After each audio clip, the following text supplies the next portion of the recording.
میں آپ کے سامنے لانا چاہتا تھا اور اس کو مختلف انداز سے. آج یہ امت ہے جیسے اللہ کے نبی صاحب نے بتایا تھا کہ ایک ایک قدم جیسے پہلے گمراہ امتیں ہیں جو انہوں نے کیا ہے یہ امت بھی کرے گی. اور آج آپ نے دیکھ لیا یہ امت ایک ایک قدم پر وہی بات وہی دلائل پیش کرتی ہے جو اس سے پہلے شیطان نے دوسری امتوں کو سکھائے تھے. اللہ سے پناہ مانگیے شیطان کے فریب سے اور پروردگار عالم سے یہ دعا کیجیے کہ مالک ایمان سے تو نے آشنا فرمایا ہے، ایمان کے اوپر جم جانے اور ایمان کے مطابق عمل کرنے اور اپنی طرف اللہ اپنے بندوں کو بلانے کی توفیق عطا فرما. اور اس راستے میں جو مشکل کٹھن راہ ہے مالک قدم ہل جاتے ہیں، اس کے اندر انبیاء تک تو بتاتا ہے رسول تھے وہ پکار اٹھے ہیں، تو مالک ہم پر وہ بار نہ ڈال جو ہماری طاقت سے باہر ہو.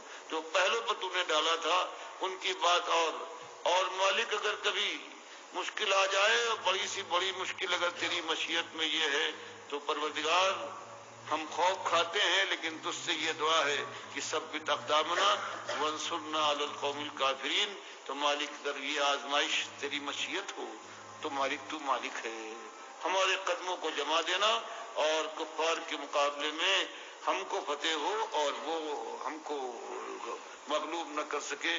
یہ آخری دعا یہ اللہ نے سکھائی ہے اپنے بندوں کو کہ ربنا لا تؤاخذنا ان نسینا واخطانا.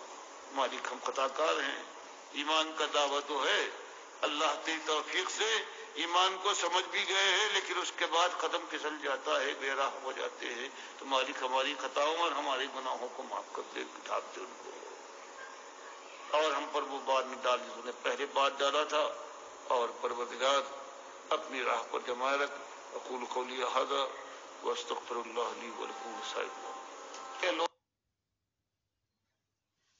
دیکھیے وہ کیسا عجیب لگ رہا ہے کہ وہ سرزمین جہاں سے شرک کا کلا کما کر دیا گیا تھا اور کہا گیا تھا یہ جزیرہ نمائے عرب میں بت پرستوں کی کوئی جگہ نہیں ہے، یہاں سے مشرکوں کو نکال دیا جائے تاکہ پوری دنیا کے لیے ایک نمونہ بنے. یہ خطہ دوسری قوموں کے لیے جو نمونہ بن کر امت اٹھی تھی، امت وسط کہا گیا تھا.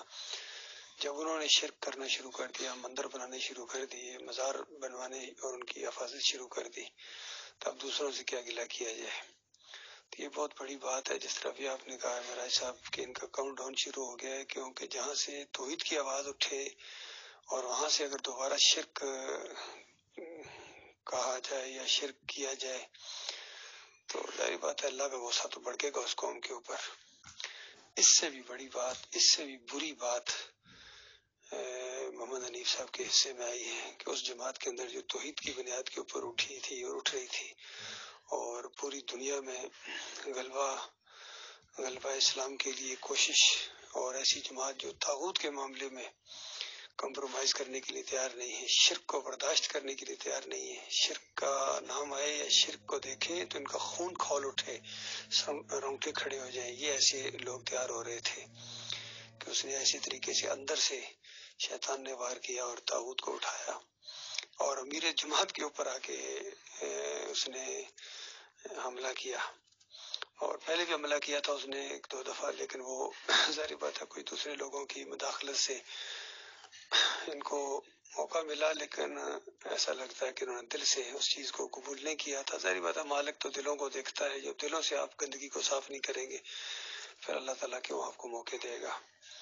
تو ان کے اندر ایک بیماری تھی محمد حنیف کے اندر، وہ بیماری باہر آ گئی. شرک اور کفر کی بیماری، منافقت کی بیماری، جھوٹ کی بیماری، ساری چیزیں سامنے آئی اور اللہ تعالیٰ نے ہمیں اپنی آنکھوں سے دکھائی ہیں. تو ان کا بھی کاؤنٹ ڈاؤن شروع ہے، ان کے اوپر بھی ذلت اور خواری مسلط کر دی جائے گی. اور ان کے اندر سے اب لوگ نکل رہے ہیں، یقین کیجیے ایسے ایسے لوگ نکلتے ہیں، حیران ہونے کہ ابھی ان کو پتہ چل رہا، حالانکہ 4.5 سال ہو گئے اس دعوت کو اس انداز سے اٹھے ہوئے، ان کے شرک کی نشاندہی کر رہے ہیں، لیکن کتنے لوگوں کو یہ بتاتے ہی نہیں ہیں. اور اگر کوئی کسی کو بھنک پڑ بھی جائے تو اس کو بولنے نہیں دیتے ہیں، اور وہ ڈرتے ہوئے لوگ نہیں بولتے ہیں. بہت ہی کم لوگ ہوں گے جن کو یہ ہمت پڑے گی. اس طاغوت کی آنکھوں میں آنکھیں ڈالنا کوئی آسان کام نہیں ہوتا بھائی. اسی طرح یہ عرب کا معاملہ ہے، سعودی عرب اور یہ گلف کے اندر ان کی آنکھوں میں آنکھ ڈالنا کسی عام آدمی کے بس کی بات نہیں ہے. ایسا شکنجے میں جکڑا ہوا ہے ان اقتدار والوں نے بالکل یہی جو اقتدار کا شکنجہ ہوتا ہے بڑا خوفناک ہوتا ہے. بالکل محمد حنیف نے بھی اسی طریقے سے اقتدار کے شکنجے کے اندر سب کو جکڑا ہوا ہے اور یہ اللہ اور اللہ کے رسول کی طرف نہیں آنے دینا چاہتے ہیں. کوئی بات نہیں، اللہ ان کے نپٹنے کے لیے کافی ہے بھائی، اللہ ان سے نپٹے گا. بہرحال ہمارا جو کام ہے ہمیں انشاءاللہ جاری رکھنا ہے. اللہ کے بھروسے کے اوپر ہم نے اس راستے میں قدم ڈالا ہے، اللہ نے استقامت عطا فرمائی ہے. بس اس کی قدر بھی کریں ایمان خالص کی، اور اس کے اوپر جم جاؤ میرے پیارے بھائیوں.